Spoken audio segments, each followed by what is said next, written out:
So, we started talking about the quantum mechanical model last week, but we never, didn't see anything. I think there's a video I need to show you. So we're going to do a little review over the last week's stuff just really quickly. We're having a quiz on last week's stuff on Thursday.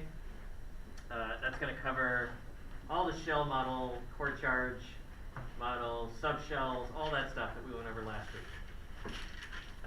Last week and kind of the week before that too. So that's what will be on the quiz coming up. Can you repeat that? Shell model, core charge? Yeah, so shell model, core charge, and subshells, electron configuration, stuff like that. So everything to do with going from the shell model up to the electron configuration stuff. Yeah. Okay. So we're gonna get into this, but I'm gonna give you a caveat. Some of this is high level, and so what we are gonna do is I'll introduce you to the topic. Some of it you'll have to know, and some of it is just gonna be here's some interesting information about this, and you don't need to know this at all for an exam. I'll try to be specific about which is which, but we don't have the math. Personally, I don't have the math handy in order to really explain all this stuff and where all this comes from. But we're going to kind of introduce you to the topics, kind of give you a little bit of here's kind of what you would look at if you were doing this kind of stuff, just to kind of entice you maybe in case you wanted to be a chemist or a physicist and study this kind of stuff. This is kind of what you would look at. And if not, no big deal. So we're going to get through some of this stuff is, like I said, it's going to be on the exams. Some of it's not. So let me just make sure that everybody's on the same page with this stuff. We went over last week's subshells. So we know the names of the subshells S, P, D, and F. And they are in energy order. S is lower energy than P, which is lower energy than D, which is lower energy than F.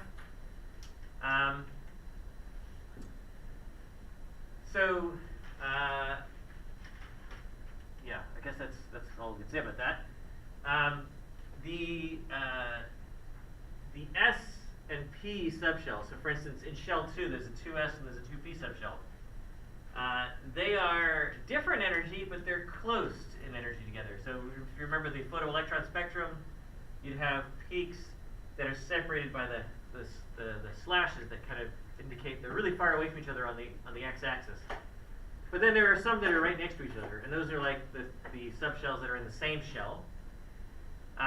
So they have similar energies. They're different, but they're similar. And so when we think of the distance from the nucleus, they're almost the same. Almost the same. They're both in shell 2. They're just slightly different subshells.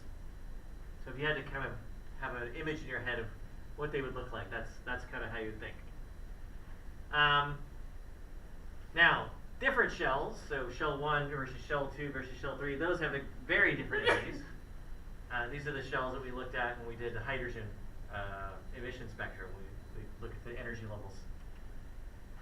So 2S versus 3S are a very, very large difference in energy. All right. We went over this. So this is photoelectron spectra data. We get the peaks of the different electrons, at least the ionization energies of these different electrons that are within the atoms. And from this, you can kind of deduce the electron configurations. And we also learned last week how to kind of figure out the different subshell energy ordering. So 1S comes first, then 2S, then 2P, then 3S, then 3P, then 4S. And remember, when you get to the D block, you go down one shell. It's a 3D. Go back to 4P, then 5S, then 4D, then 5P, then 6S.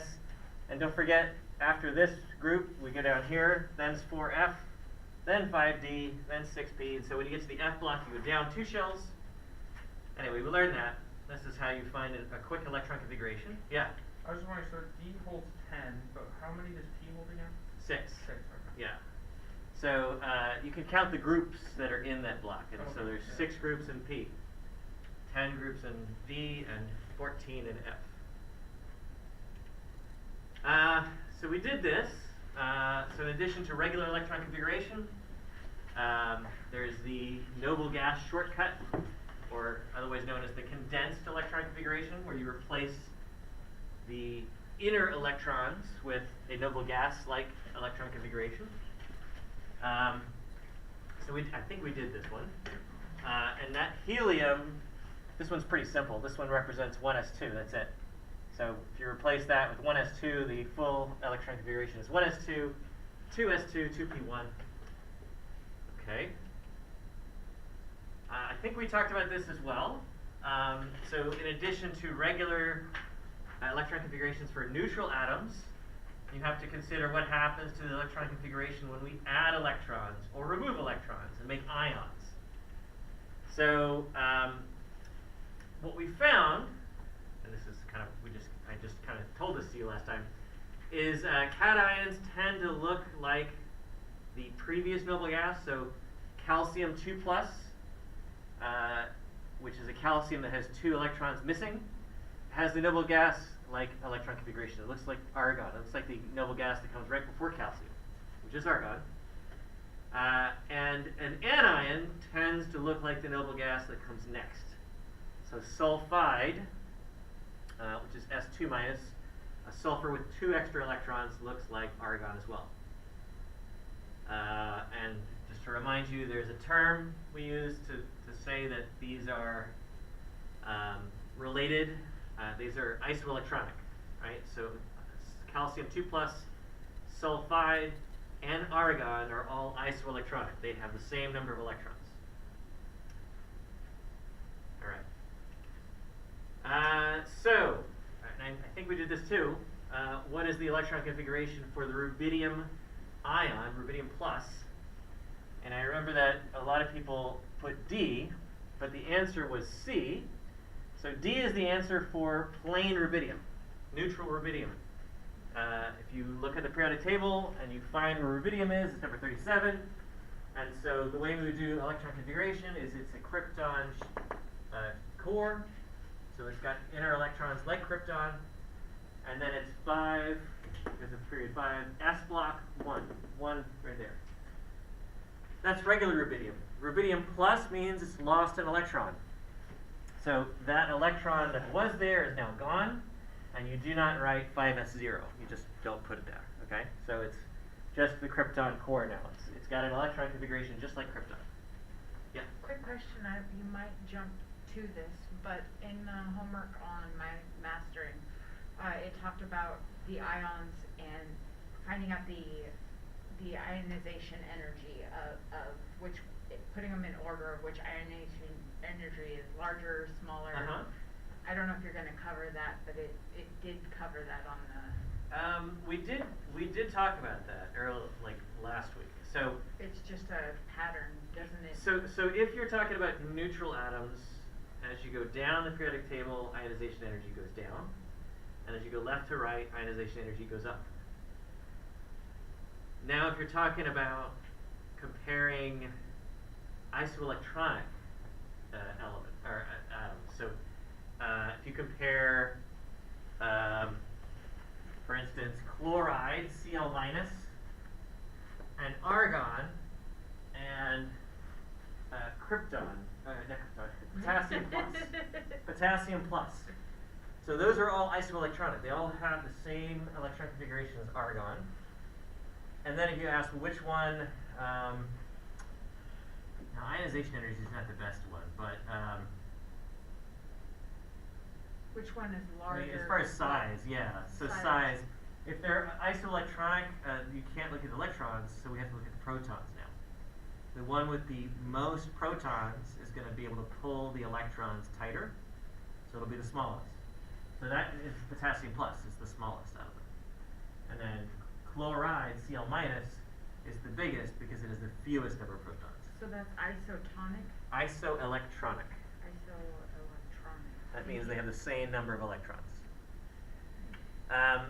Yeah, as far as ionization energy it only, Maybe it meant radius. yeah, I was gonna say, it doesn't make a lot of sense to look at the ionization energy of an ion already, unless you're looking at those subsequent ionizations where you ionize sodium and ionize it again, and ionize it again, ionize it again, and see what the ionization energy is each time. We did that too, and that was used to discover when you started removing inner electrons, right? Because the ionization energy skyrockets. Right. Okay. Okay. So I think that's kind of a summary of kind of what we did last week. So it's not, there's a lot that we did last week, so this is only a sprinkling of it. The problem is that this model that we were using, the shell model, and then adding subshells. So I want to make this clear as well.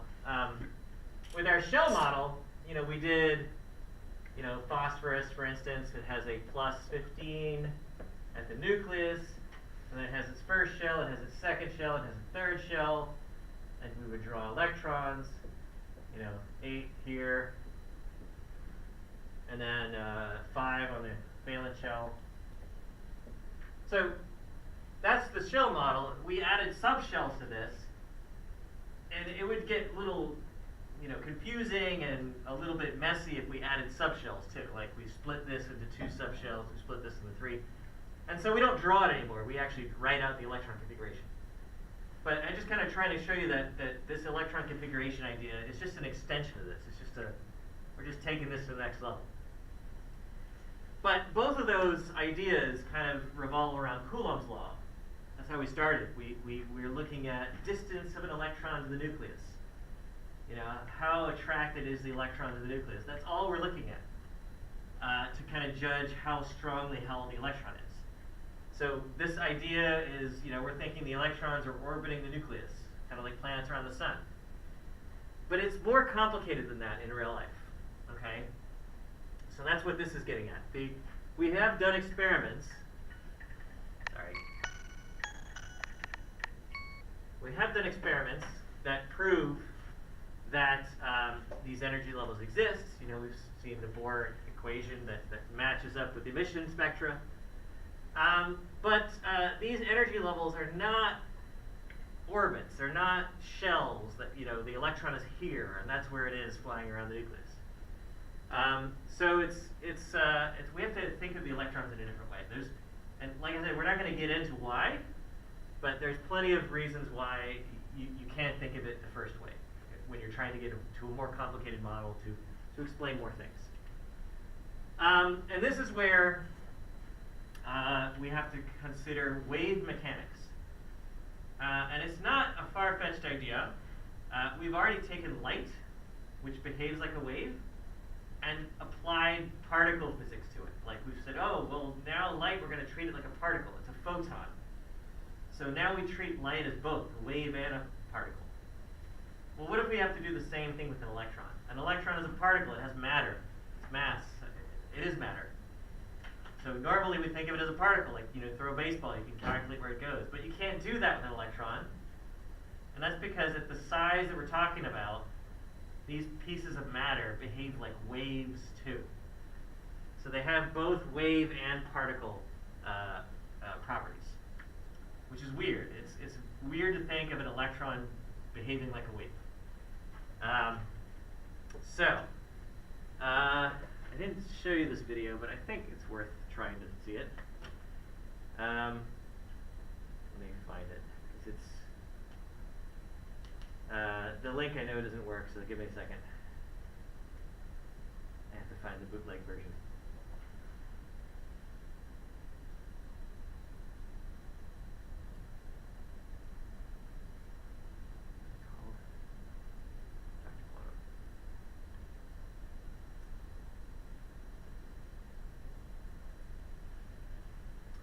Alright, I think this one works. The resolution's not great, but whatever, it's fine. And here we are, the granddaddy of all quantum weirdness, the infamous double-slit experiment. To understand this experiment, we first need to see how particles, or little balls of matter, act. if we randomly shoot a small object, say a marble, at the screen, we see a pattern on the back wall where they went through the slit and hit. Now, if we add a second slit, we would expect to see a second band duplicated to the right. Now, let's look at waves. The waves hit the slit and radiate out, striking the back wall with the most intensity directly in line with the slit. The line of brightness on the back screen shows that intensity. This is similar to the line the marbles make. But when we add the second slit, something different happens. If the top of one wave meets the bottom of another wave, they cancel each other out. So now there is an interference pattern on the back wall. Places where the two tops meet are the highest intensity, the bright lines, and where they cancel, there is nothing. So, when we throw things, that is, matter, through two slits, we get this, two bands of hits. And with waves, we get an interference pattern of many bands. Good so far. Now, let's go quantum.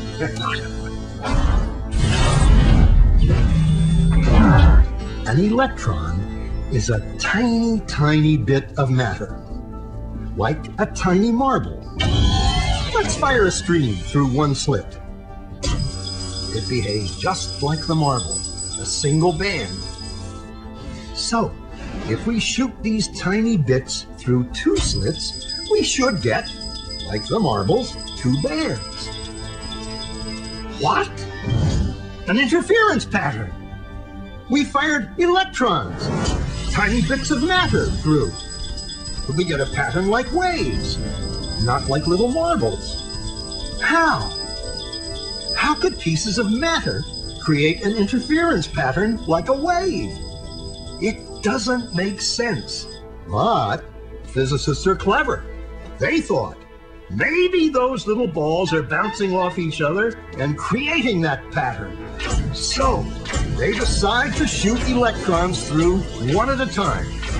There is no way they could interfere with each other.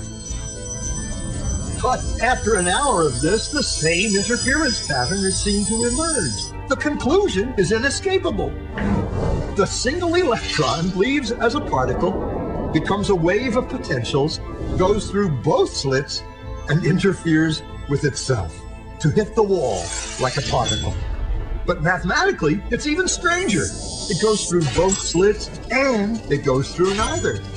And it goes through just one and it goes through just the other. All of these possibilities are in superposition with each other. But physicists were completely baffled by this. So they decided to peek and see which slit it actually goes through. They put a measuring device by one slit to see which one it went through and let it fly. But the quantum world is far more mysterious than they could have imagined. When they observed, the electron went back to behaving like a little marble. It produced a pattern of two bands, not an interference pattern of many. The very act of measuring or observing which slit it went through meant it only went through one, not both. The electron decided to act differently, as though it was aware it was being watched. And it was here that physicists stepped forever into the strange, never world of quantum events. What is matter? Marbles or waves? And waves of what? And what does an observer have to do with any of this? The observer collapsed the wave function simply by observing. All right. There's a little bit of math and stuff thrown in there. They didn't have to, just to make it sound interesting. But They did it for little kids. I mean, it's for anybody that Right. doesn't know the subject. But I want to show it to my son. Very no, interesting. it's a good video. So it's just kind of showing you that electrons, matter, has wave-like properties. It behaves like the light that we've seen. We've created these diffraction patterns using lasers. Apparently, you can do this with electrons, but it's weird as soon as you measure. So the idea is, well, the electron must be going through both slits, and then if you figure out, oh, it's going through this one, it goes back to behaving like a regular particle, which is kind of weird. Anyway, so the basic idea here is we cannot assume that the way matter behaves in our world behaves in the atomic world, the quantum world. So if I throw a ball, there are physics equations that I can use to calculate exactly where it's going to go, the arc that it takes, where it's going to fall, where and how far it's going to roll after it hits the ground. I can calculate most of that precisely, given I know a few of the parameters. I can't do the same thing with electrons. You cannot calculate, oh, it's going to be here. It doesn't work that way. It's a whole new way of thinking when it comes to the quantum world. And in case you're interested, the same thing happens in the other direction. So when we start talking about really big things, really large distances, relativity is like the other side of the coin. So if you've heard of Einstein's stuff about theory of relativity, that's another idea behind how the world works, but like using large scale objects instead of small scale objects. Like a plane in the like sky. well like how light, well, so this is not my field, so like how, I guess an interesting case would be light goes the speed of light, right? So if you look at a photon and you say how fast is it going, it's going that way, it's going that way at the speed of light. If I've got two cars heading towards each other and they're both going 30 miles an hour, then how hard do they hit each other? They hit each other with the speed as if one was going 0 and the other one was going 60 miles an hour, right? If they're both going 30. But that kind of math doesn't work with light. So if you have two photons going the speed of light pointed at each other, and you were like on a spaceship on one of the photons, the other photon, how fast would it look like it's going? Twice the speed of light? No, the speed of light. So it doesn't work that way either. Like the way the world works doesn't work at those speeds, at those distances, and it doesn't work in the small areas too. So the way we think has to change. And really, the only thing, it's hard to visualize it, so really it's math. It's the only way we can describe this stuff.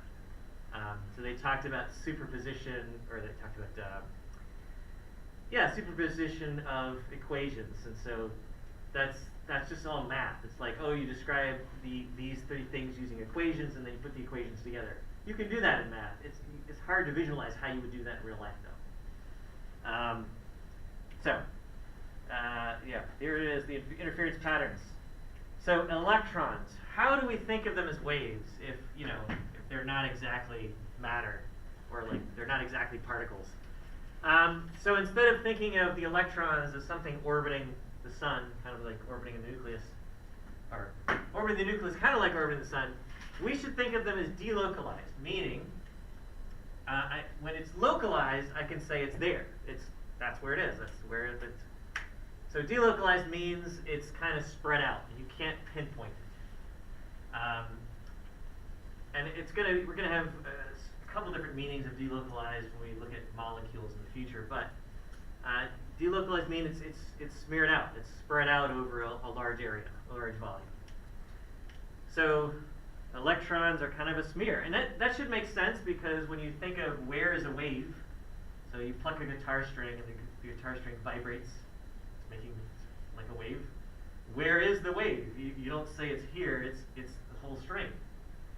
And that's the same idea. Like you can't say the electron is here. It's a wave now, or it's got properties of a wave. So you kind of have to think of it in terms of a cloud of electron density. So if I were to redraw how I visualize an electron, you're going to have a nucleus in the center, but then where do you put the electron? Is it orbiting No, it's not. Instead, we have to think of it as like this cloud where the darkest parts of the cloud, the densest parts of the cloud are where you're most likely to find the electron. And then when the cloud gets sparse, where it's lighter, that's where you're less likely to find the electron. And when there's no cloud, there's zero chance of finding the electron. So we have to talk in terms of probability, like where you're most likely to find the electron. So I'll show you pictures of that in a second. But again, even though we can talk about, oh, can you find the electron here? Yeah, but we're still talking about a smeared out electron, an electron that is delocalized. So it's a weird idea. We can still talk about, distances from the nucleus. The stuff that we did with Coulomb's law is still somewhat valid. So when we talk about the different energies of electrons, those exist. Electrons do have different energies. Now we can think of them now as the electrons are allowed to exist in different spaces, not just distances, but whole regions of space around the nucleus, okay?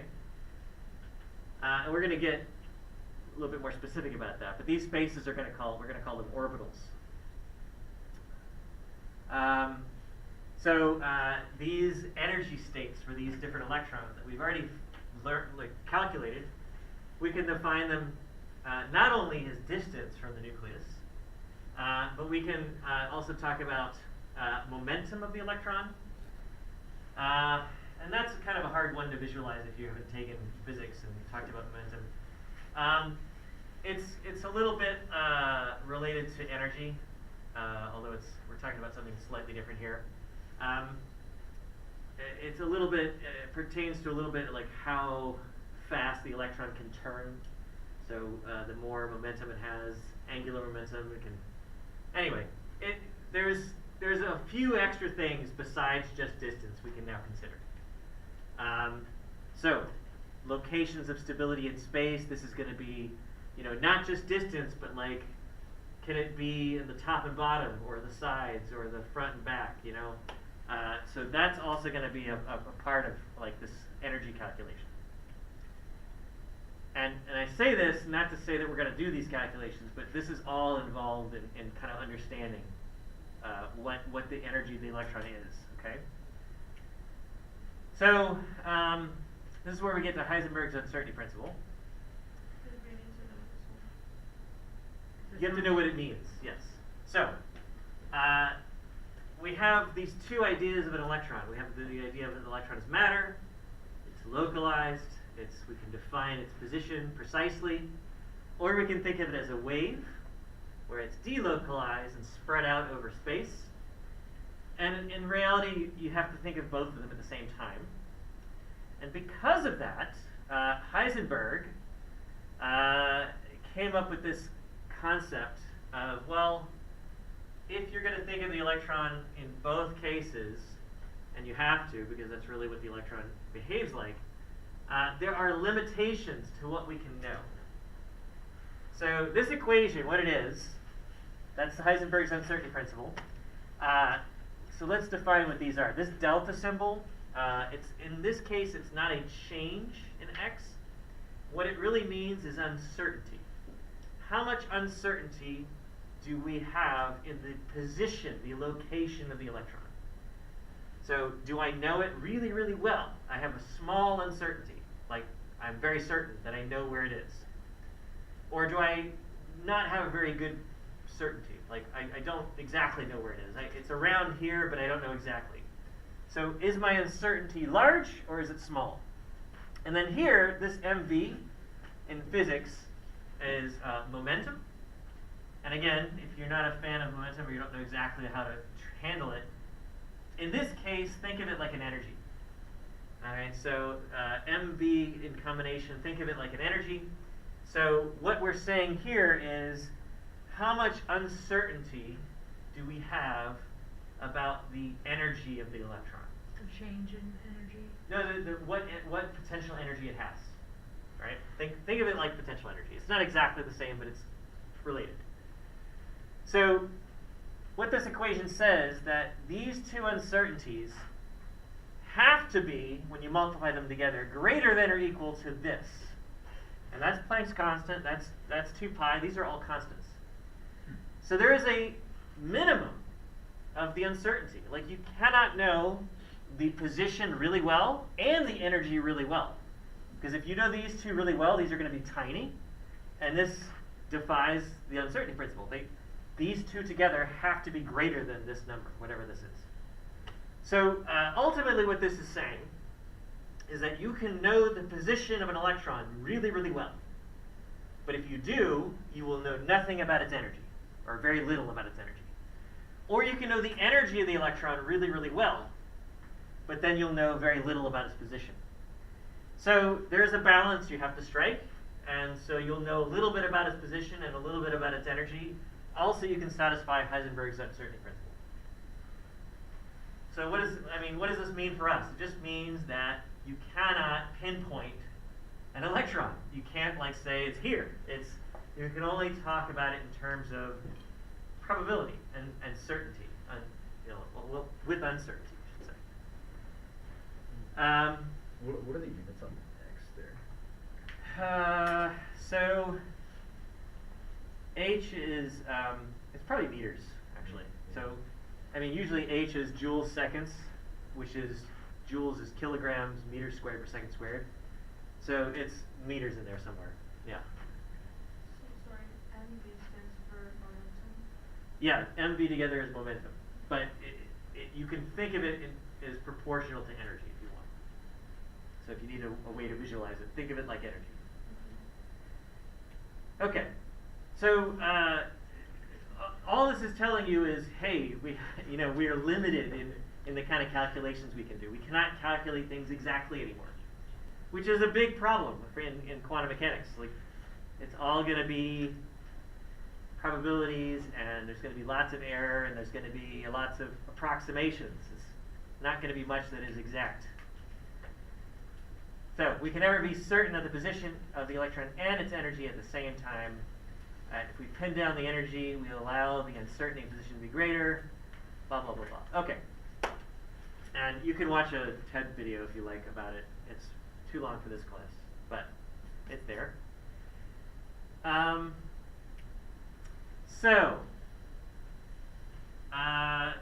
This is where we're going to just touch on a few things.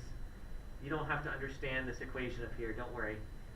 But Schrodinger came up with an equation to describe, in general, the motions of an electron. Okay, that's what his equation really does. And when you solve his equation, you can solve it by applying a series of parameters, different parameters. We'll talk about those in a second. And when you apply different parameters, you get different solutions. The solutions to his equation is called a wave function. That's what this symbol stands for. This is the Greek letter psi, psi. And these wave functions, these are just mathematical equations. And they are used to describe the motions of electrons. Okay? And ultimately, these are where we get our orbitals from, which are going to be, we'll eventually see physical representations of them. These are going to be how we describe the motions of electron around an atom. Like, where are they going to be? How far do they go? Things like that. Now, these parameters that you plug in to the equation in order to get these different solutions, these different wave functions, so there's more than one. Lots of different orbitals you can get from them. The parameters are known as the quantum numbers. We already know one of them, n. N is the principal quantum number. The other two are L, that's a script L, and then M subscript L, which I'll say M sub L. Okay? These three parameters are going to give you the different wave functions, the different ways to describe an electron.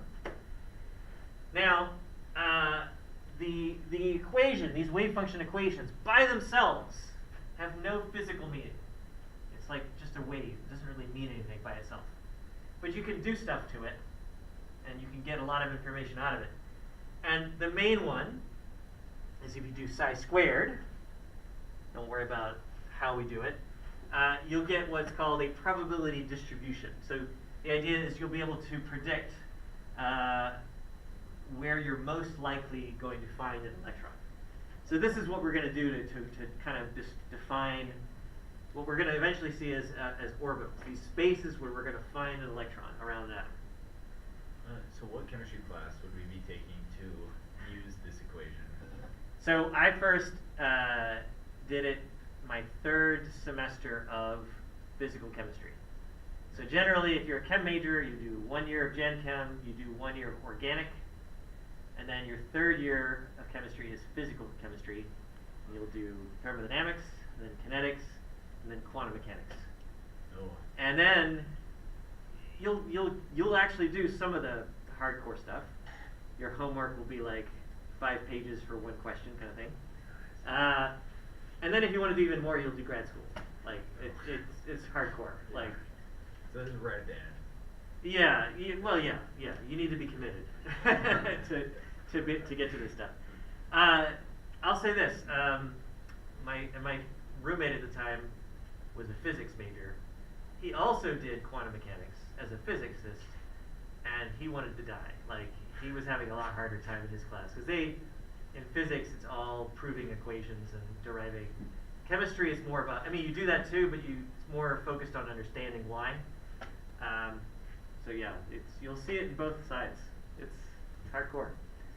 Anyway, I am not an expert at this stuff. When I see it, I'm like, oh yeah, I remember this, and I have to constantly look it up to remind myself what this all means. Is this not something you use if you're not in this field? So this is another thing you don't have to worry about at all, okay? But here's kind of like how we get to the crazy stuff from basics. So the idea is an electron, we're going to treat it like a wave. But the atom is a 3D thing. So waves in 3D are really difficult to visualize. So let's start off with the simplest model, a one-dimensional wave. That's what this is. This is the particle in a box experiment. And the whole box thing is kind of misleading. It's basically just a length that is fixed. And we look at how waves behave in this kind of confined environment. And the whole idea here is that these waves, only standing waves will fit. What I mean by that is this wave fits exactly. The next wave that fits is one where you get a peak and a trough. If it's a little bit longer wavelength, then it won't complete, right? So it's only standing waves fit. And here's another one. And this is kind of the origin of the whole quantized part, like the n value, because only standing waves fit in here. So this, like I said, you don't have to worry about this if you don't understand what I'm saying. So this is like the wave function, and then here's psi squared. When you square that, you get this. And this is kind of where the peaks are, is where you're most likely to find the electron. So when your electron has this energy, it's right here. When your electron has this energy, there's 2 places where you're likely to find it, and so forth. This is the basis of all of the previous slide. All right, this is like when you learn this in, like I said, in 3rd year chem in physical science, you go through this step by step and you solve all these equations yourself. We're not going to do that. This is what one form of Schrodinger's equation looks like. Nice second derivatives, things like that, lots of calculus. This is a form, I think, that is time independent. There are versions that you have to involve time, so it's a mess. We're not going to go into it. So I'm just showing this to you to scare you. No, but I got through it. Anybody can get through it. It's not that bad. So don't let this scare you off if you want to be a science major. So here are like the kind of the boiled down points that you just remember from this, and that is that the wave function, it has no physical meaning, right? It's a mathematical idea. But we can use the wave function to calculate a few things, one of which is if I square it, I have a probability of finding an electron in space. And that's where these orbitals come from. These are the regions of space where we're likely to find an electron. And again, you can't be sure of the position. You can only kind of have a vague idea of where you're most likely to fight.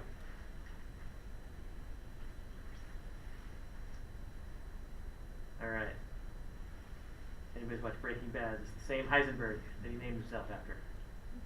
Is that what it is? Yeah, his nickname is Heisenberg. Was Isn't he a it? Yeah. German chemist?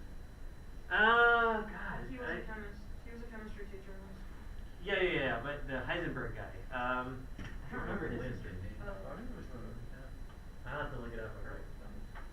Or is it the Hindenburg one? Heisenberg might have been a physicist, but it all blends together. Oh, come on, this thing's so slow. Let's do it on this screen real quick. It's worth looking at. he was a physicist. Yeah. Yeah, theoretical physicist. Okay. Max Born, I know him. All right. Anyway. Yeah, this kind of idea is, people who are good at math. That's it. So, theoretical guys. Okay, so, and the other thing that comes out of the wave function are those parameters, like variables in the equation, basically, that gives us the different wave functions. And these are the quantum numbers. So, let's go over the quantum numbers. So first, n. We know the n already. All right, its official name is the principal quantum number. We know it as energy level. We also know it as the shell number. They all mean n. They're all the same. What does n tell us about orbitals now? Well, it's still kind of the same as when we talk about it with shells. N gives us the size of the orbital. The higher the n, the bigger the size of the orbital. The further out it goes from the center. Now L, that's the next one. That is the angular quantum number, or angular momentum quantum number. Go back to n real quick. The rules for n are pretty simple. It starts with 1, and it counts up in integers only, all the way to infinity. All right, that's the only rule for n, is that it starts 1, counts up in integers. L now, the angular quantum number, first of all, what does it mean? It's the subshell. That's what L refers to. So we've learned subshells as SPDF. Well, what is the equivalent in this thing?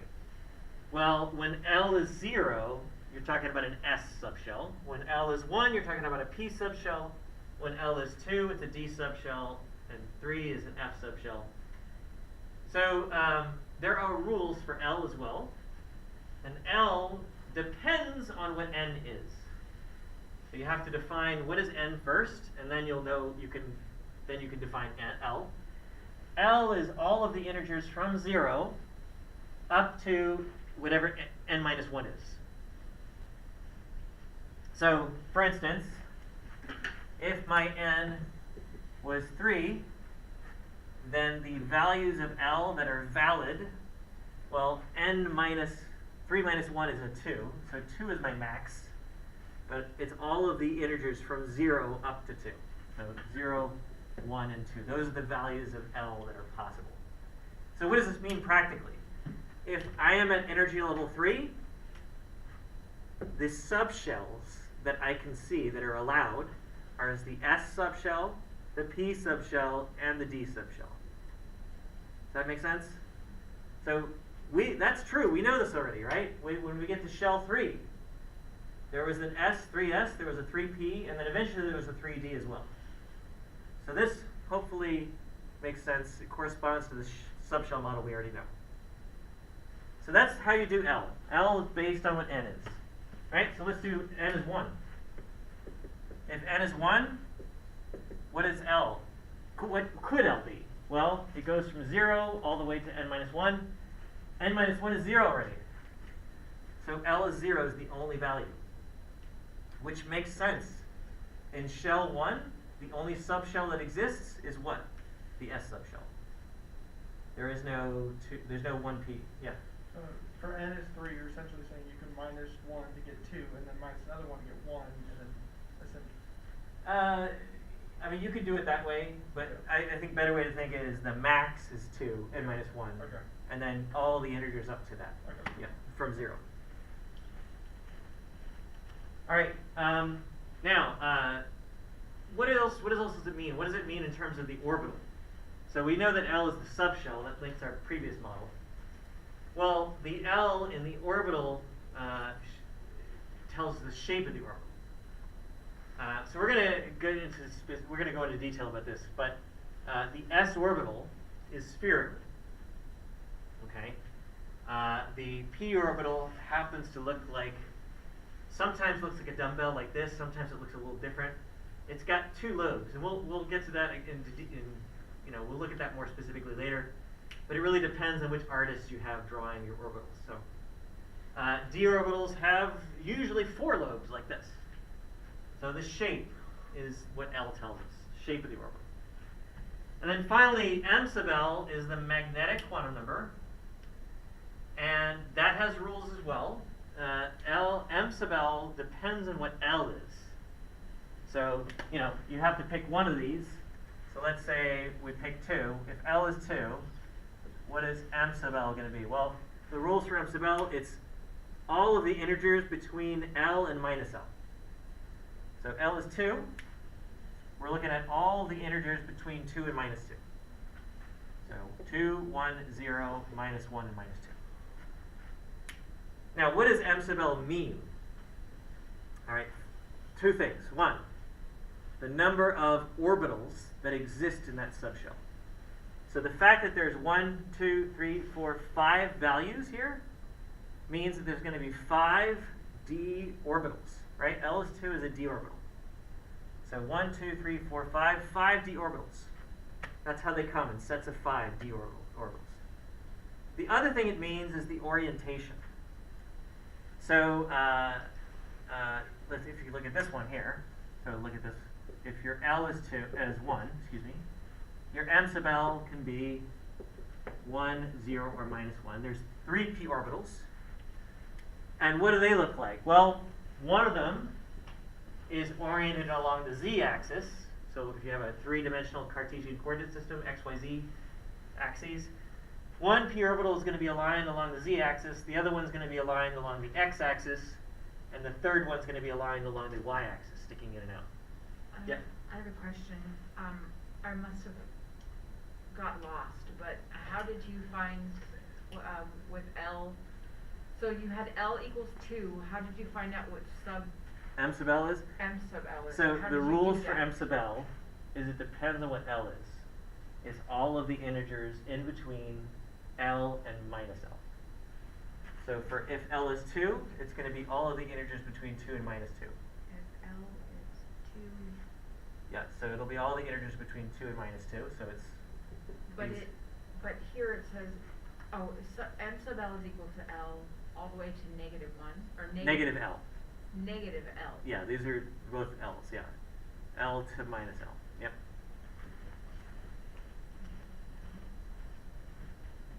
So, obviously, I don't want you to explain this, but are there competing theories against quantum mechanics? Are there? I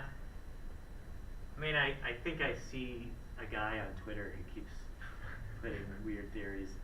And honestly, it probably is garbage, but I don't know enough to refute him. So I'm not going to say anything. I think this is still the best theory. It fits everything we've done so far. Yeah. So the absorption experiments we did today, those absorption experiments can be explained from all of the math that is involved in figuring all this out.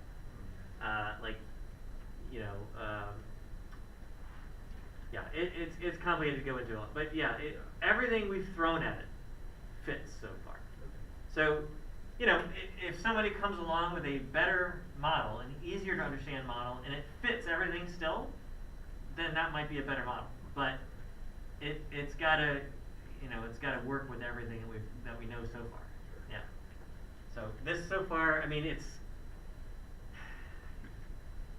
what you're seeing here is boiled down from all the math. We're just kind of giving you, hey, this is what the math tells us. Sure. The people that are more comfortable at working with the math probably have a different way to think about it than we do. But That's what I can tell you about this. Yeah, this we know. Yeah, question. Yeah. The different quantum numbers, we are gonna need that on the exam. What you were Yes. just explaining, guys. Yes. And we'll see some example problems that involve So what quantum we're numbers. learning today gonna be on the quiz this week? No, it will be on the exam next week, though. So, in order to describe an atomic orbital completely, you need these three quantum numbers: size, n, you need the L, which gives you the shape, and n sub L, the orientation. Yeah, those are the three to describe an atomic orbital. So, if I gave you this subshell, 2p, and this is a little new, there's a little subscript here, 2px. All that is a label that's specifying which particular p orbital.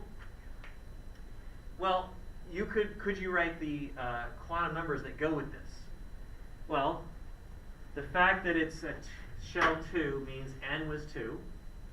The fact that it was a p orbital means L is 1, right? Because L0 is S, L1 is P, L2 is D, L3 is F. So L is 1. And the last one is not something you're going to have to memorize or figure out. So the m sub L value, right? When L is 1, m sub L can be 1, 0, or minus 1. One of these values is the px one. Another one of these will be the pi. Another one will be the pz. We don't know which is which. At this point, it doesn't really matter which one.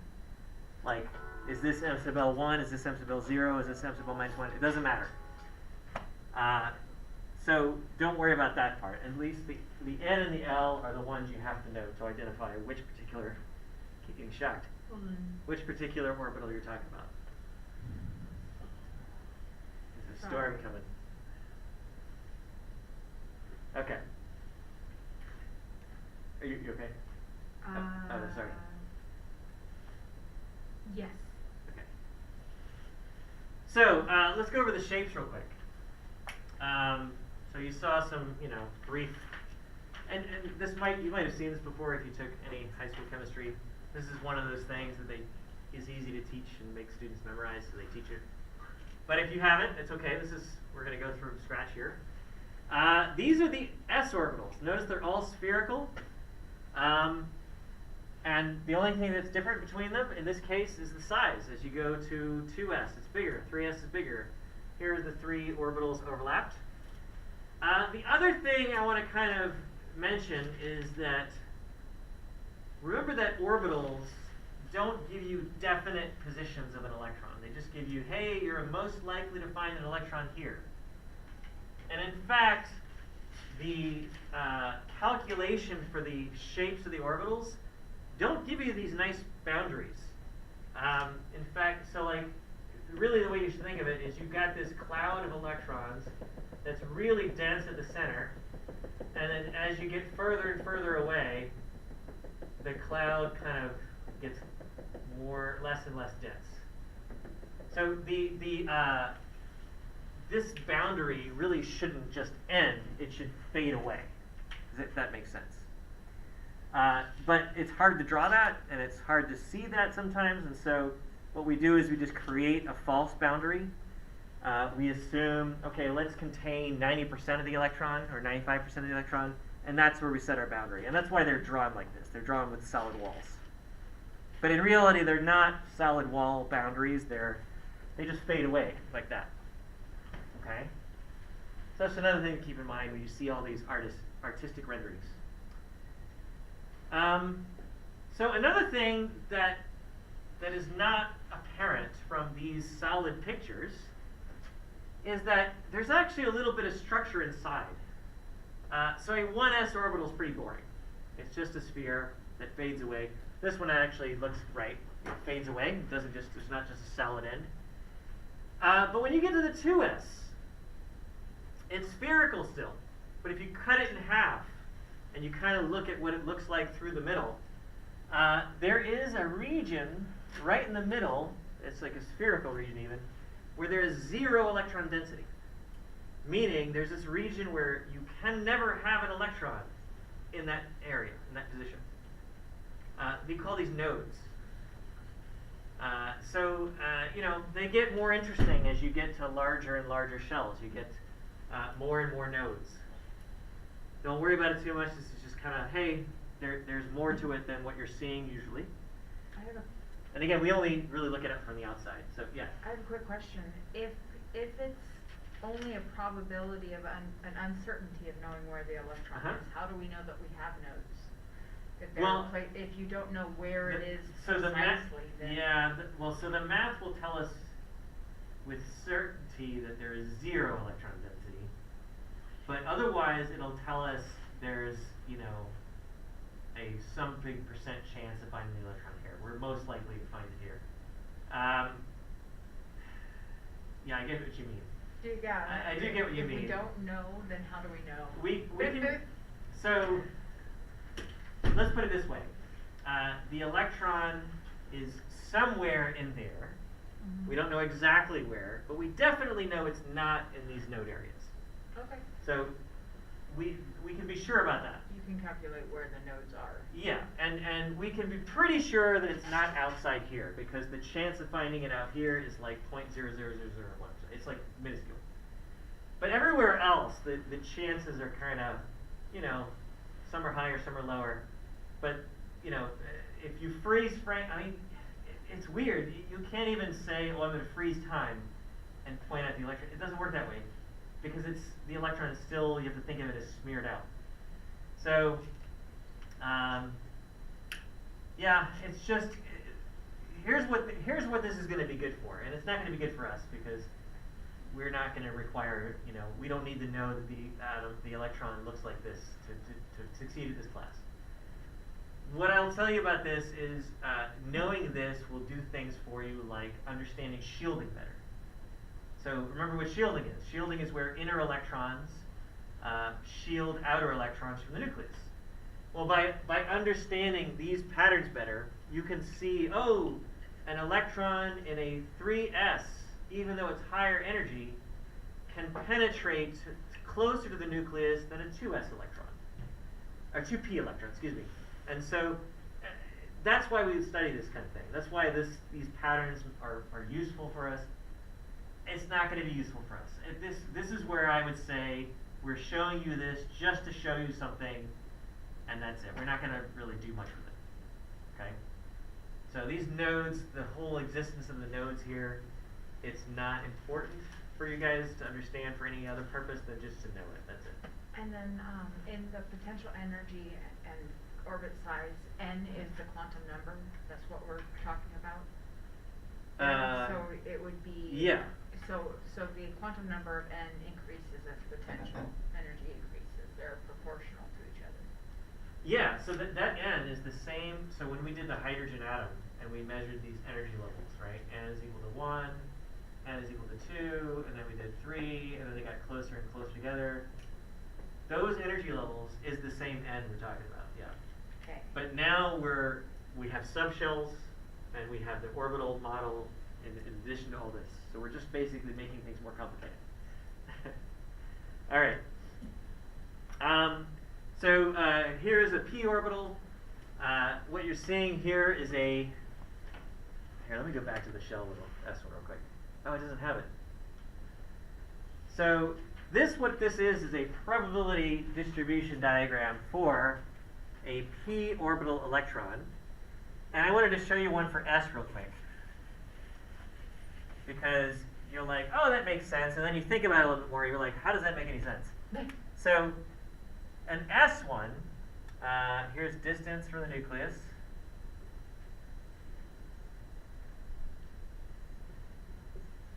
And this would be probability. So this is for an S orbital, or S electron. So that one starts at 0. This is for a p orbital, or a p orbital electron, p subshell. And then it grows to large, meaning there is a good chance of finding the electron this distance from the nucleus. And then it decays a little bit. So that's why you get this shape, where you can't find the electron here, but then you can find it a little bit distance from the nucleus, and then it tapers off again. An S1 looks like this. So you might be thinking, oh yeah, that makes sense because s orbitals are spherical. But then you think about, what does this mean? Nucleus. 0 distance from the nucleus. So this is telling me that I can find the electron right at the nucleus. But you're like, how does that make any sense? If you think about the electron as a wave, it makes sense. Because it's everywhere and at the same time. This is how weird quantum mechanics is, right? This is how weird it is. Anyway, don't worry about it too much. I just wanted to show that to you. Since the s orbital would be hydrogen and helium, the inner shell, is Yeah. that it would be closest to the? That's how I'm seeing it. Yeah, no. So the spherical part makes sense, right? So when you're drawing it in the spherical model, you should actually draw it a lot closer to where you have the center nucleus. Yeah, but what I'm getting at here is that at 0 distance from the nucleus, which means right at the nucleus, right on it. the chance of finding the electron is pretty good. How can the electron be where the nucleus is? That's what I'm trying to get at. Okay. And that's a weird idea. Yeah. If you think about the electron as a particle, it makes no sense. But if you think about the electron as a wave, well, it's possible now. But it's still weird, right? Yeah. Anyway, I just wanted to bring that up because that's just how weird this all is. Again, there are 3 different p orbitals. They have different orientations. That's the m sub l, -1, 0, and +1. That's the 3 different ones. Should we take these down for the exam? Or are you gonna want us to identify I think the you just different- need to know the general shape, which means you've got these 2 lobes. They all have 2 lobes, that's it. And one characteristic of a p orbital is that they have a single nodal plane, meaning you can cut the 2 regions of electron density in half with a plane, with a flat thing. So right in the middle, there's no chance of finding the electron. And that one's the one to the furthest left is 0? Oh, for m sub l. So this is what I was trying to get at earlier. The identities of m sub l, like 0, -1, +1, Yeah. doesn't matter. We have no idea which one's which. Got it. So all we need to know is that there's 3 of them, and that corresponds to the 3 different p orbitals. So these are the 3 p orbitals put together. It's not that important, but you can see different artist rendering, different style shapes. They both mean the same thing though. Here's the d orbitals. In general, these are pretty easy to see. 4 lobes, as opposed to 2 lobes for p orbitals. There's one that's a little strange, and that's this one. And it's hard to see, but I think if you go to the next slide, it's a little easier to see. It's got these p orbital-like lobes, but it's also got this torus around the middle. A torus is just another word for a donut shape. So if you go back, there it is. There's the torus, and then there's the tube. So this is the only one that looks weird, but that is a d orbital. And notice there's 5 of them. They correspond to the 5 different m sub l's, the -2, -1, 0, 1, and 2. And again, which one's which doesn't matter. You don't have to memorize the labels here, d, x, z. You don't have to memorize any of that. Just know that there's 5 of them. That's it. And the general shape, like. So how can we define this as different from p orbitals? P orbitals generally have the 2 lobes with 1 nodal plane. D orbitals mostly have 4 lobes, and they have 2 nodal planes for each one. You can cut them in half in 2 spots. So like here, between these 2, and then here, between these 2 here. So 5 lobes and how many? 4 lobes and 2 nodal planes, generally. So that's Schrodinger's equation that found that. Yeah. Okay. Solutions to Schrodinger's equation. So you plug in the right parameters, you plug in the right n, the right l, the right m sub l, and you will get out of that wave functions that will map this out. Yeah. What did the s orbitals look like? Did we see those? Spherical. Spherical. So just like that. Oh, that's Yeah, there you not go. very. They're it's boring. Just, they have one nodal any. No nodal planes. And- You can't cut them in half or anything like that. So we're going to get to an activity. There's a difference between a nodal, an angular nodal plane and a radial node. So you'll see.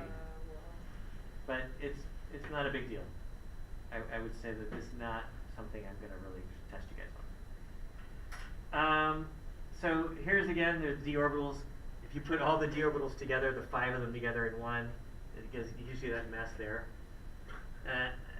It's not that interesting. The f orbitals, don't worry about these at all. It just, they're on the screens just to show you that they look funky. But yeah, so these shapes are mathematically derived. They are a solution to Schrodinger's equation. So one of the solutions where you plug in n is, for instance, 4, and then you plug in L is 3, then for f orbitals, and then you plug in one of the m sub L's, it'll give you one of these shapes. Like, it'll give you an equation that you can use to map out the shape in 3D. So there's plenty of websites online that kind of will, you can go to them and you can select quantum numbers and it'll show you the orbital drawings. I think some of these still work, but feel free to explore it yourself if you're interested. This orbital idea, we're going to run with this for multiple classes. So if you take more chem, we're going to talk about orbitals in 222. We're going to talk about molecular orbitals. So not just orbitals on one atom, but orbitals that come from multiple atoms. So like a molecule will have orbitals, places where you can find electrons, but spread out over the whole molecule. So this concept of an orbital is a big deal. So just to kind of summarize kind of what we've been talking about, these quantum numbers, what can I say? They correspond to things we've already learned, shell and subshell. You need to know how to tell whether a set of quantum numbers is valid or not, if they make sense, how do they match up to an orbital, things like that. And this, I think the next set of slides is just different variations of this same slide. So this is one way to look at quantum numbers and what's allowed. So There's another way. Yeah. you just said we need to be able to identify what about quantum numbers? I'll show you an example in a Okay, second. got it. So here's another slide. It does the same thing as the previous one. Another slide, same thing as the previous one. It's just all the quantum numbers that are allowed. Same thing as the previous slide, just presented differently. So whichever slide works for you, go to that. So let's try this real quick. So on page 197, and I'm trying to remember which one is which. Page 197. Let's just do one of the CTQ questions, which is number 29. And we'll do exercises 1 and 2.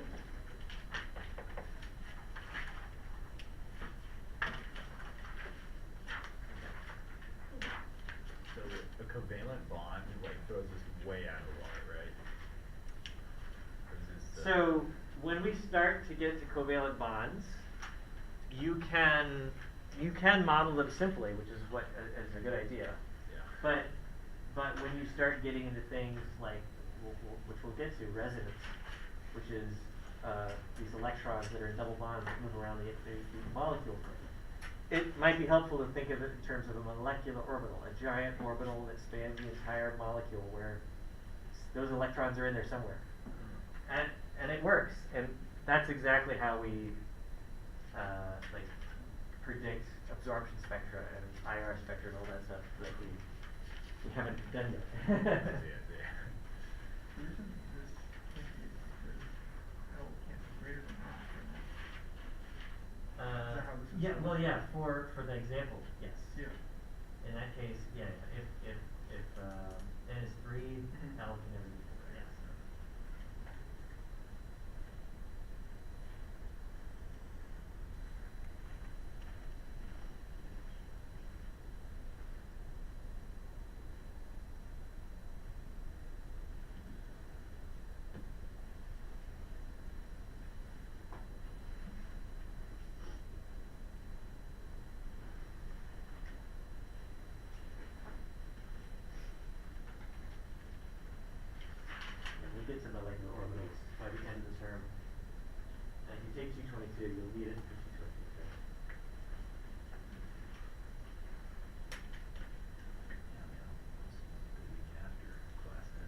That's the plan at least.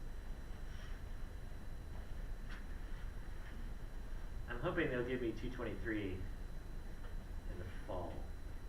I don't think they offer 223 in the summer, but we'll see. I will be your student for all 3 terms. Yeah, there's a class that's only offered in the summer. I can't remember which one it is though. I mean, I've taught 221 in the summer.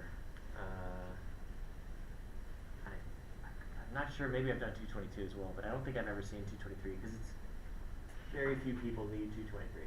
Usually they need the first 2 terms and that's it. So.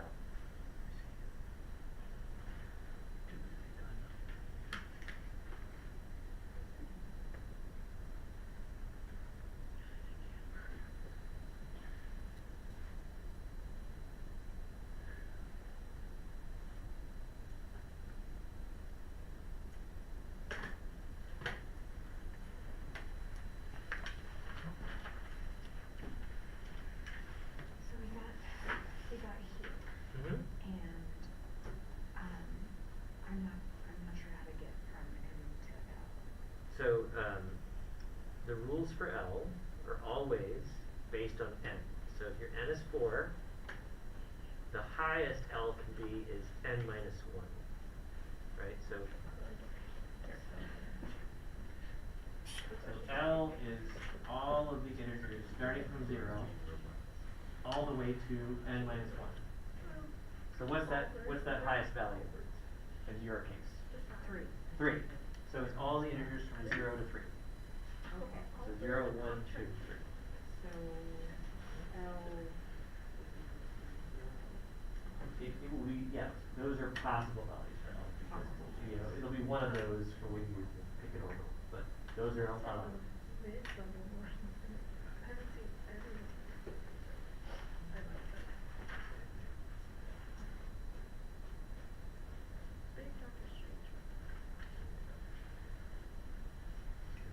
I freaking love Dr. Strange.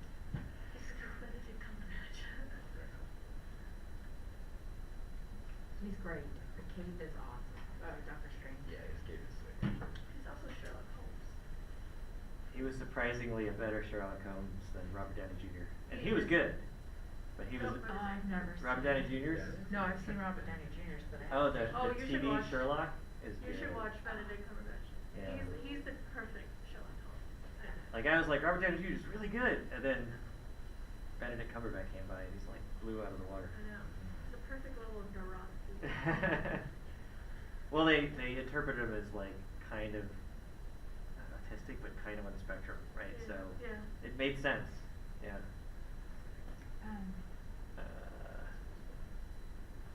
Watch out these names. I think it's on Netflix.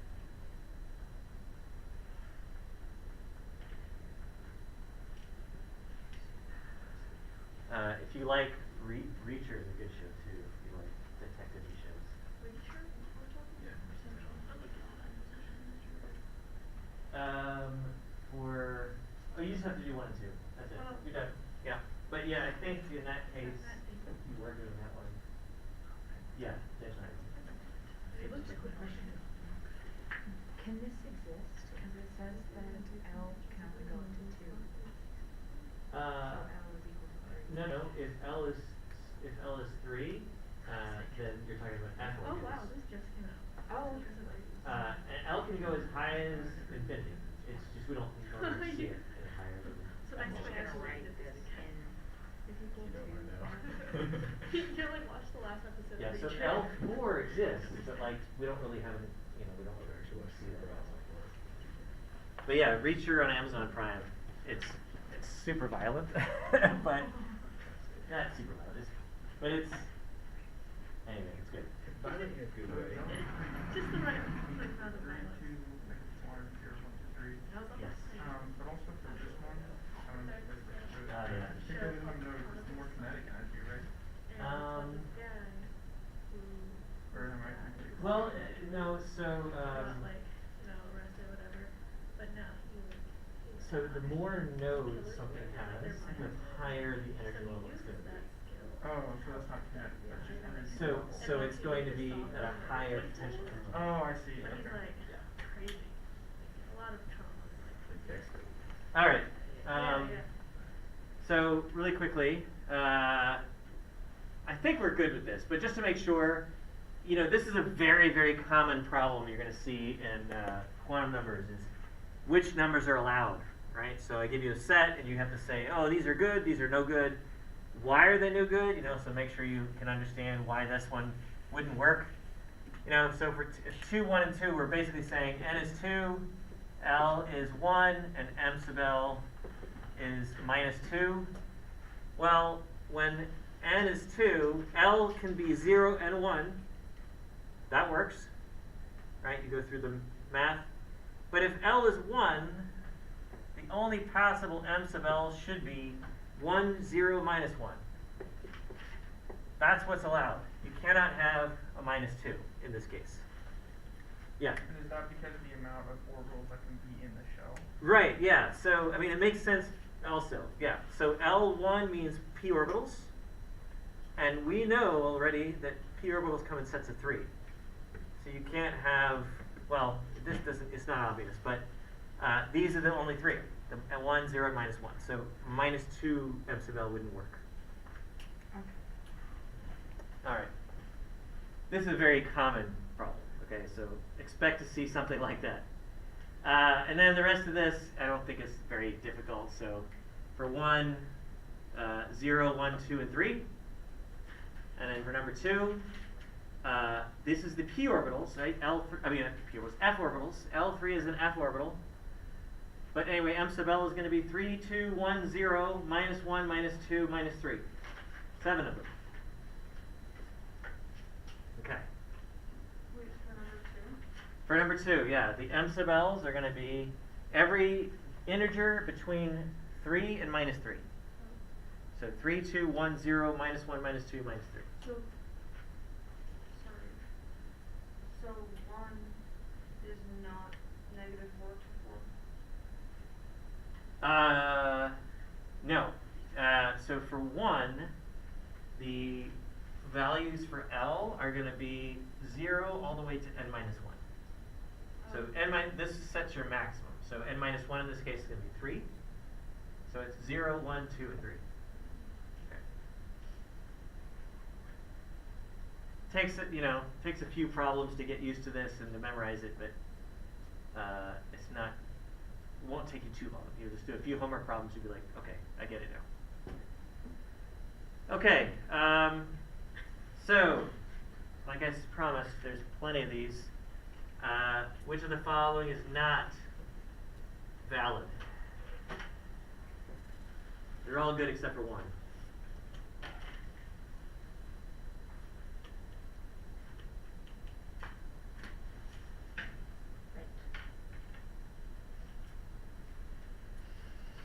So that clump of balloons there is supposedly a real atom. I mean, it is a bunch of orbitals all kind of superimposed on each other. Okay. You know, it doesn't mean much. I can't make sense of it, honestly. Oh, okay. It doesn't make much. Yeah, it doesn't mean much to me. It does. Yeah, it looks like one of those fancy balloons. Yeah. All right. So we got a few different votes. The answer in this case is E. And the reason for that is that L value makes no sense. If n is 3, your L can only be 0, 1, and 2. Right? N minus 1, the max is 3 minus 1, 2. So L3 does not make sense. So that's why it's no good. I forgot what this is here for, but yeah, hold on. Oh, yeah, okay, I remember now. Sorry. So going back to the hydrogen spectrum, right? This is how we originally got to this concept of energy levels, right? So we calculated energy level 1, energy level 2, energy level 3, 4, 5, it keeps going, and that was n. But we now know that there are subshells. Why couldn't we see the subshells with hydrogen? Well, it turns out, and so this is what we calculated. So it turns out that for hydrogen, the subshells are all the same energies to each other. So the 2s and the 2p are exactly the same energy. The 3s, the 3p, and the 3d are all the same energy. We have a term for this when something is the same energy. It's called degenerate. I didn't come up with it. That's what's been used. So degenerate means same energy. Any ideas why they're all the same energy for hydrogen? Any guesses? One electron. A one electron atom is super simple. If there's only one electron, there's no electron-electron repulsion. The only interaction is the single electron and the nucleus. That's it. So these got a really simple energy level diagram when we get to hydrogen. So as soon as you, of course we got our ground states, we got our excited states, right? Now as soon as we add an extra electron, and this is not here, there we go. As soon as we add a second electron, or third, or fourth, or many, many electrons, you get electron-electron repulsion. And we've seen that there are different energies for the 2s and the 2p and stuff like that. We've seen that in photoelectron spectroscopy. So what happens is, I'm just going to skip this real quick. We already talked about degenerate orbitals. The subshell energies split when you have more than one electron. So hydrogen's is nice and simple and boring. Anything else is going to do something like this. And this is where we memorized our order, right? 1s, and then 2s, then 2p, then 3s, and so yeah. So So forth. can you go back to what a polyelectron? This one right here? Yeah. Okay. Is polyelectron, is a polyelectron the same as a multi-electron? Oh, did it say polyelectron somewhere? The next slide. I mean, multi-electron, polyelectron, I think it means the same thing. The next slide, like the slide after the one that I asked you to go to. It was before this one? I'm going backwards. Oh yeah, you're going backwards forward. Like Oh, the it's one you showed forward. previously. Okay. Yeah, so a multi-electron, polyelectron, same thing. We're just being fancy in our speech. That's it. Oh yeah, sorry. So polyelectronic, multi-electron, same thing. Okay.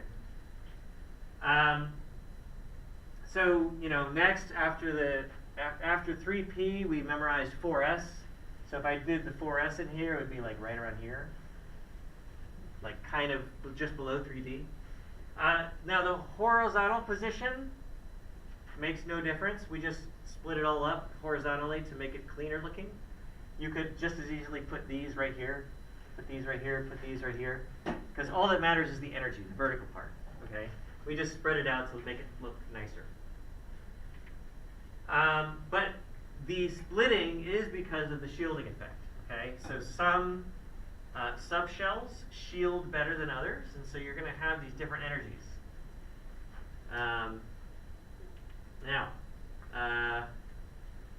It turns out that we haven't talked about this yet. Maybe you put 2 and 2 together and you figured this out.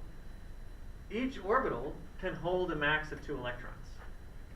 How do we know that? Well, from the quantum mechanical, quantum numbers, we know that there's 3 p orbitals per subshell, but we also know there's 6 electrons in each p subshell.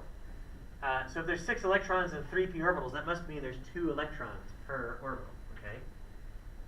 So a maximum of 2 electrons can occupy each orbital. Sorry, I'm confused because I thought each, like, S can hold 2, but like P and D can hold 1. Yes. So an s orbital can hold. All right, let's put it this way. For when L is equal to 1, when L is equal to 0, that's an s orbital. The m sub L that is allowed is only 0. There's only one s orbital at a time. But you already know that s subshell holds 2 electrons. So this 1 orbital can hold 2 electrons. When you get to L is equal to 1, a p orbital, there are 3 different p orbitals at a time. There's the m minus 1, 0, and the plus 1. So 3 p orbitals. But we've already known that p orbitals hold a max of 6 electrons. So split between these 3 p orbitals, each orbital holds 2 electrons. Is that going to make sense? Okay. And you can do the same with d. So d orbitals, they come in sets of 5. We know that there's 10 d electrons from the periodic table. Count the groups. So it's still 2 electrons per orbital. So that's the rule, 2 electrons per orbital. Now there's one last thing we need to complete the picture, okay? This is a little bit weird, just to explain. The 3 quantum numbers we've studied so far relate to the orbital itself. So like describing how big the orbital is, the shape, and the orientation. There's one more quantum number that we have to go over. And so before I get to it, let's describe the experiment that revealed it. It's called the Stern-Gerlach experiment. And I think that this is a broken video, so I can't show it to you. But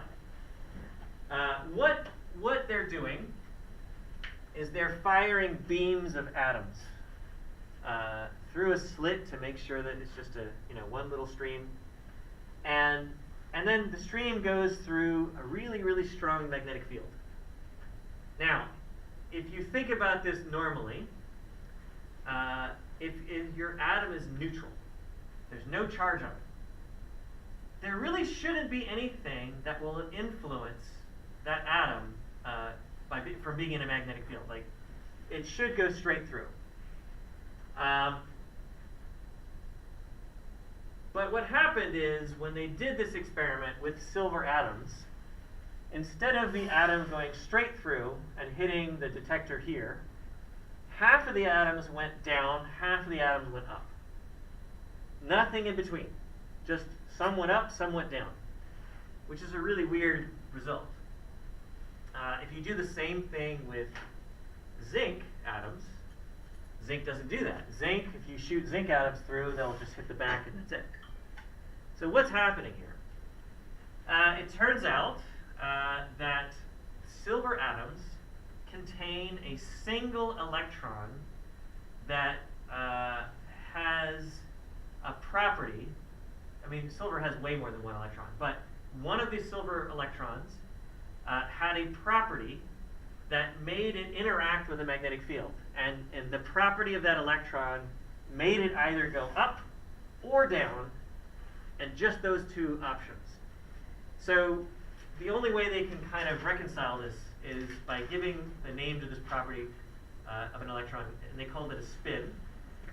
And this kind of comes from how a gyroscope behaves. So if you have those, I think I described this already. You have those frames with the little spinning wheel inside, and you spin the wheel really, really fast. You can set that spinning wheel on the side, and it'll kind of stay up without falling over. And if you spin it, like if you lean it, it'll spin in one direction. If you spin the wheel the other direction, it'll spin in the other direction. That's kind of the behavior that electrons were doing. There's more to it than that. I don't want to get into the weeds because this is beyond. We need like a magnetism class to really understand what's happening. But it's something called. It's related to a property of an electron, and they called it electron spin. So don't imagine the electron spinning. It's not really spinning because the electron is not exactly a particle anymore. It's a wave. Like I said, there's a lot of hand waving here because I can't get into details. But it's this property of an electron. So now we have this new quantum number. It's called the spin quantum number. And it turns out that electrons have this spin, and we kind of abbreviate the meaning behind the spin: spin up, spin down. Those are the 2 values that it can have, or the two properties it can have. The actual values, which are not here, are +1/2 and -1/2. And I'm not going to get into why it's 1/2, +1/2, -1/2. Okay, it's pretty complicated. The whole spin concept is weird. Nuclei, like protons and neutrons, have a spin to them that are whole numbers. It goes in beyond I can explain. I can't explain it. So electrons have this spin, plus 1/2, minus 1/2. And the way you should just imagine it is, oh, plus 1/2 is spin up, minus 1/2 is spin down. So what do we need to know about it? Like, why is it important? Oh, sorry. That's okay. Yep. Oh, by the way, this property is what powers NMR machines in chemistry, and which is the same as what MRI machines in hospitals are. So NMR stands for nuclear magnetic resonance. MRI is magnetic resonance imaging. They dropped the nuclear word because it sounds scary. But it's the same concept. And it all revolves around spins of electrons. So like you could give an energy pulse to this chemical that you're analyzing, and it causes the spins of the electrons to move sideways, and then they'll make these fields, electric fields that we can detect, and we can deduce a lot of information from that. It's an extremely, extremely powerful technique that changed organic chemistry forever. So this is an extremely important idea. So spin up is the plus the positive 1/2? Yes. Okay. Got it. But so like I said, what do we need to know from this? Like, what is important about this? So this comes into arrangement of electrons around an atom. And we already know that an orbital can hold 2 electrons. Are there any rules about that? Well, there are. The Pauli exclusion principle is a rule that governs spin, or it actually governs more than that, but for now we're just going to talk about spin. It turns out that electrons, when you put them in an orbital together, they must have opposite spin. So if you have 2 electrons in one orbital, one electron has to be spin up, the other has to be spin down. You cannot have 2 spin up or 2 spin down. One must be up and one must be down. That's as much as I can tell you about the spin part, okay? That's the rule. The other thing we have to keep in mind is degenerate orbitals. So remember what degenerate means? Degenerate means same energy. So if I have, for instance, 3 p orbitals, right? These are the 2 p orbitals. There's 3 of them. And if I'm putting electrons in them, and I'm trying to figure out where do the electrons go, if they're the same energy, so first of all, electrons want to go into the lowest energy orbitals first. So here's the 1s, here's the 2s. We're going to fill these first, and once those are filled, and I have an extra electron, I'm going to put them in here. The Hund's rule states that I must put 1 electron in each degenerate orbital before I can pair them up. So if I had 2 more electrons, so let's say these are full. If I had 2 electrons, I would not do that. That goes against Hund's rule. I would put them in separate orbitals. Any idea why I would need to put them in separate orbitals? To balance it? If they're in the same orbital, what does that mean? Those 2 electrons are close to each other, or at least they can get into contact with each other better. And what do 2 electrons do to each other? Repel. It increases the energy. So having them in separate orbitals lowers the energy. It's better. Atoms want to be in the lowest energy state possible. Now I just started drawing arrows up here without explaining anything. That's kind of how we're going to draw our electrons. I'm using 1-sided arrows. You could do 2-sided arrows with, like this is fine. But I'm doing 1-sided arrows, and the arrow direction represents the spin. Spin up, spin down. So notice that in each orbital, 1 electron is spin up, the other one is spin down.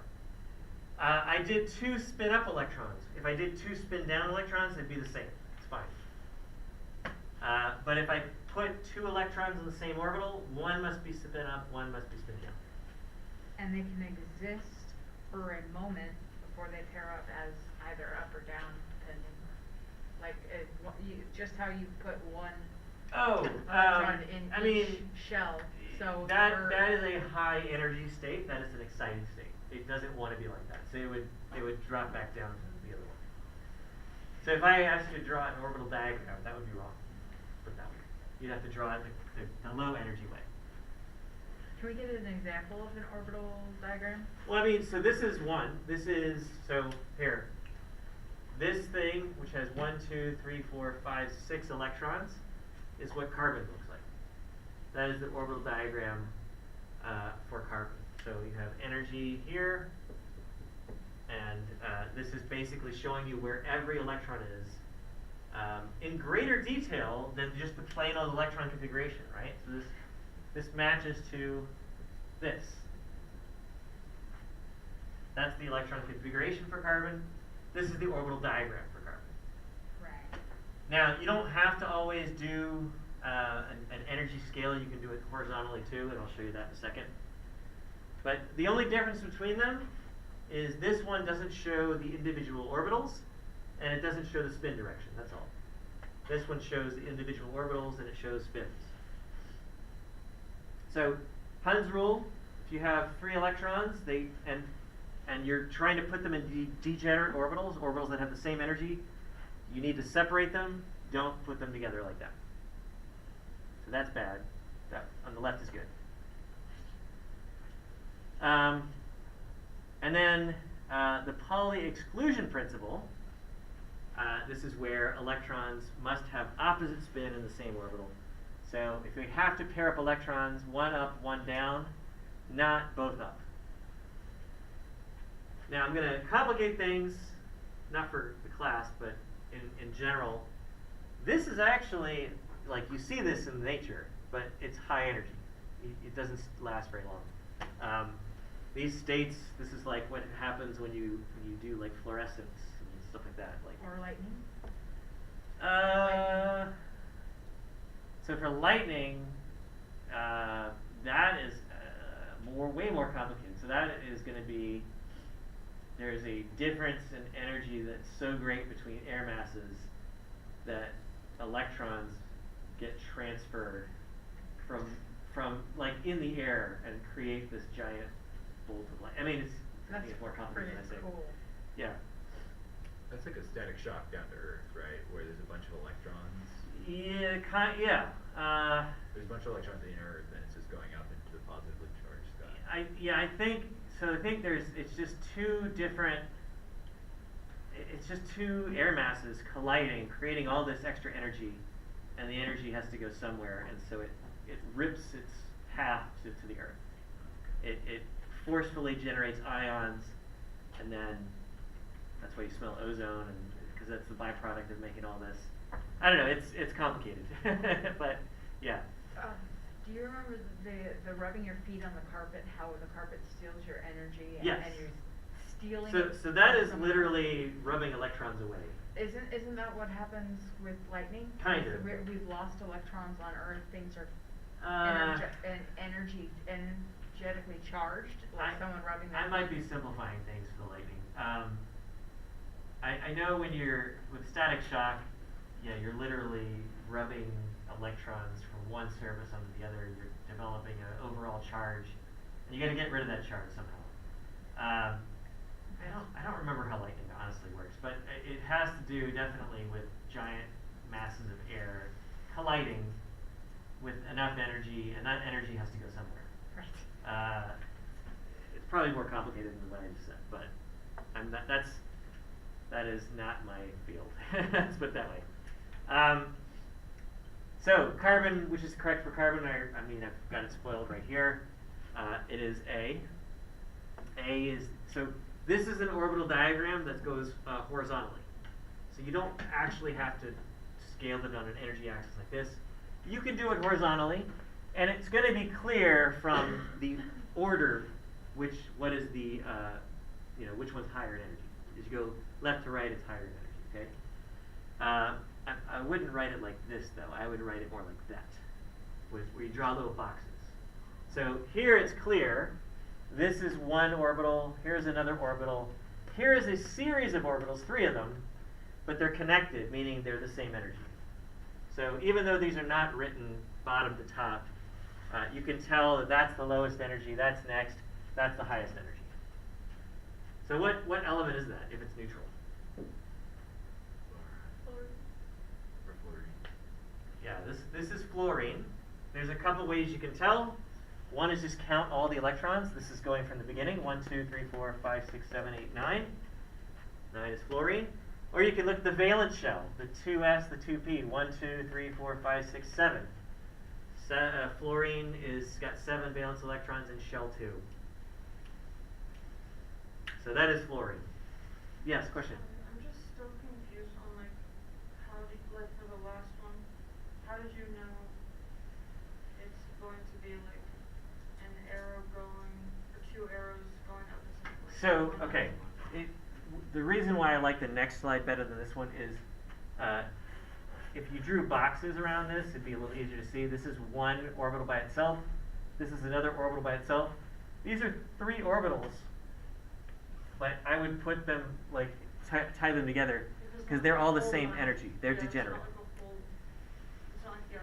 Yeah, they're not different energies. They're tied together. And so if they're the same energy, Hund's rule states you have to do 1 electron in each before you can pair them up. So this is wrong because you would put that one over here instead.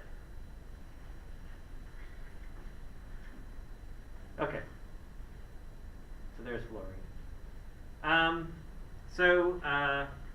Pay attention to what's asked of you and pay attention to what you're seeing on the page. Sometimes it's a partial orbital diagram. What does that mean? It just means you're only showing the valence part. Okay, so here they're just showing you the 3s and the 3p. They're excluding the 1s, the 2s, the 2p. Here is a full electron configuration. Here is the condensed electron configuration. But they're all related to each other. Okay, so you should be able to go back and forth between these different ways of showing where the electrons are. Okay. Oh, yeah. In the condensed electron configuration, Mhm. you've got any 3s1. So literally it's not a subscript. It's some other kind of script where it goes the 1, 2, 1. Which part? Those ones. Like the 1. The 1 part. That's Yes. a superscript. Yeah. Superscript. Yeah. Superscript is corresponding to how many electrons Mhm. are there. Yes. So that says 1 electron in the 3s. So there's 1 electron in the 3s. This is 4 electrons in the 3p. So there's 1, 2, 3, 4 electrons in the 3p. Yeah. Okay. So yeah, the only difference is you're showing the individual orbitals on this kind of diagram, plus you're showing the spins. That's it. All right. So I think some of these are kind of obvious conclusions, but elements in the same group have the same valence electron configurations. I mean, what does that mean if I go back to this? This is chlorine, but for 3s and 3p. For fluorine, it looks the same for 2s and 2p. For bromine, it looks the same for 4s and 4p. Okay, that's what we're saying here. So the electron configurations are very, very similar if you're in the same group. And inner electrons are identical to the noble gas that comes right before it. Now, there's this little caveat, plus any D and F electrons. We'll talk about that in a second. The outer shell electrons are the highest energy level, of course. These are the valence electrons. And we always name the valence electrons as, they're unique because they're the ones involved in bonding. They're the ones that are on the outside of the perimeter of the atom. They're the ones going to interact with other atoms. That's why the valence electrons are so important. Now, how do we define valence electrons? This is kind of important because we've been really only looking at the main group elements so far. And for main group elements, you're only going to define valence electrons by the outermost shell. So it's pretty simple. So if I gave you the electron configuration for selenium, all right, it's got an argon core, and then it's 4s2, 3d10, 4p, 1, 2, 3, 4, if I count over. So the valence electrons would be just from shell 4. Okay? So there's 6 valence electrons. All right, that we've done before, right? Arsenic is selenium is group 6, 6 valence electrons. So you ignore the 3D part because that is a lower shell. Now, when we get to transition metals, that's where kind of our simple rules fall apart. So if I did iron, actually no, let's not do iron, let's do vanadium. So the electron configuration for vanadium would be argon core, 4s2, 3d, and I count over 1, 2, 3. So for a transition metal, we're actually going to include the partially filled D shell as valence shell. So the valence shell is this whole thing. So even though it's a lower shell, technically, when we do the energy diagram for this thing, the 3D is actually higher in energy than the 4s. So all of these are valence electrons. This has 5 valence electrons. So you have to treat the main group elements and the transition metals slightly differently when we count valence electrons. All right, let's say it's 5. All right.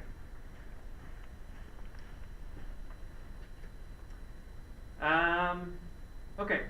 I think we're gonna stop soon. Let me go back real quick. Oh no, I'm looking. Okay. I'm over on the board. I don't want to go any further too much than this, but you know, these are the shells. We've got our S subshells and P subshells and D subshells. You're going to see some of this in your worksheets, but here's our 1s, which is tiny here, and the 2s and 3s. Here's the 2p's. Here's the 3p's.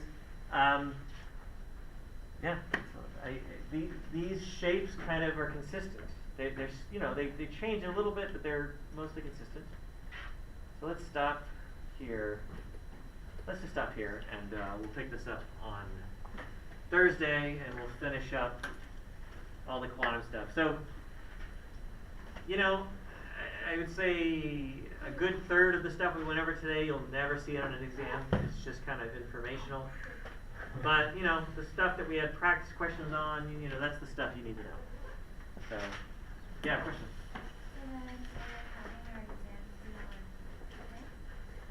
So next week's exam, I think, is going to be Thursday. I think it's scheduled for Thursday. So what we'll do is we'll finish up this on Thursday.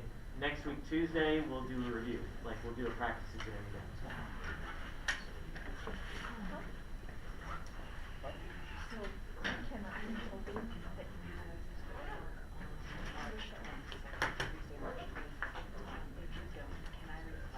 Oh, it's Tuesday. Yeah, that's fine. Can I request if we don't have it, if let's say it's scheduled for the 24th?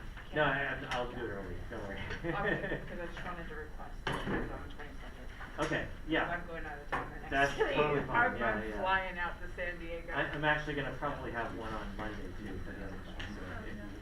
So if Oh, you awesome. take it early, you get it. I think I have my biology Okay, exam yeah. that Monday, but thank you. Okay. No problem. Thanks, Liz. Take it easy. Have a good day.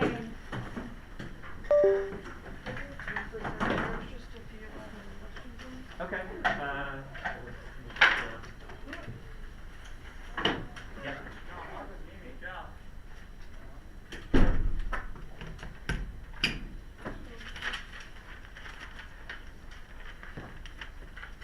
So this one, I don't think I'm right, but for C, I don't think they're equal. I don't know. I think that there's something else.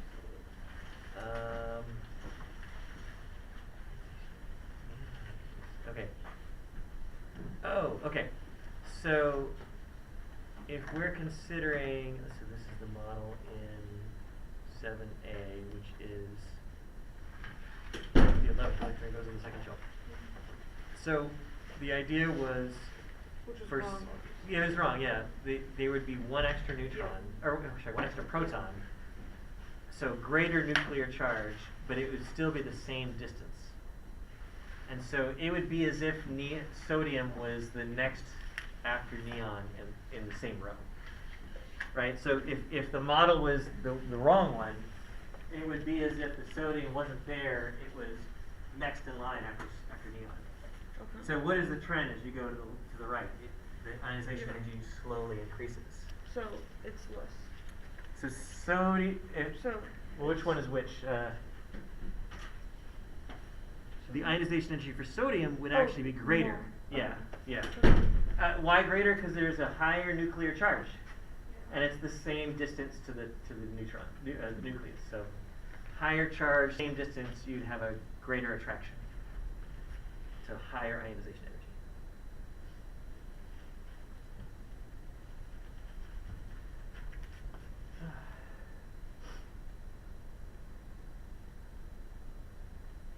And then I just have two on the list.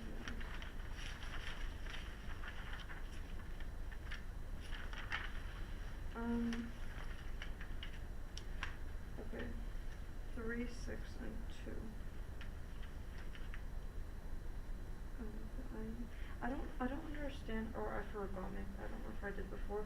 I don't understand how I can know the ionization energy. Well, so it's estimate. So Yeah. where's table 1? We can take a look at it real quick. It's right here.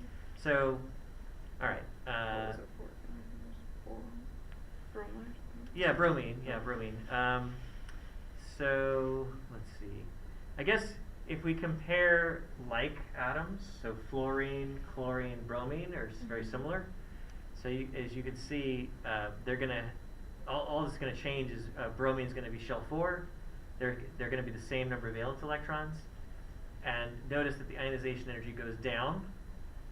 So what if it went down by the same amount? So it went down by about 0.4 from here to here. What if it went down another 0.4? It'd be 1.8 something. That's kind of the estimate. Oh, from 1. So from 1.25, it goes down by 0.4, so 0.8 down. Yeah, you don't have to be correct. It's just kind of a, hey, let's imagine what it might be. Yeah, I just. Okay. It would definitely be lower, though. That's for sure. So. And then I just wanted to, I did number 6, but I just have one question. I know that like the ionization energy decreases as you go down the column, and it increases as you go to whatever. To the towards right. Yeah. But how, like, RB is in a column below BR and KR, but it would still be less because it's so much farther left, right? Well, so it's both down and to the left, and both of those make it a lower ionization energy. Okay. Oh, well, say it was like, say we were If doing it was like, I and versus Yeah, KR. yeah. Or I. Yeah, I guess if you were comparing Br and I and selenium, then it'd be difficult because selenium is lower than bromine, but iodine is lower than bromine too, so which one's which? We're not going to give you those kind to compare. Okay. We'll give you clear ones to compare. So rubidium is by far the lowest out of those 3. Okay, and then I don't understand this question because it's in the 4th electron is not in the 3rd shell. That doesn't make sense. So I don't understand. The 4th electron is in the 2nd. Oh yeah, so so they're saying it doesn't fit. So how would it not fit? So they're just saying, okay, you got beryllium. It's got your first shell, 2, and then instead of both in the 2nd shell, one's in the 2nd shell, another's in the 3rd. So that's what they're saying, and of course that's wrong. Yeah. So how does it not consistent with experimentally obtained ionization energies? So I guess when you go from lithium to beryllium, what happens to the ionization energy normally? Well, what does the data say? It's increasing. It goes up, right? But if the 4th electron was actually in a further away would go shell, down. it would go down. Yeah. Yeah. So that's why it doesn't work, because Okay. it doesn't fit, because this would have the electron energy go down. The correct way is it actually goes up.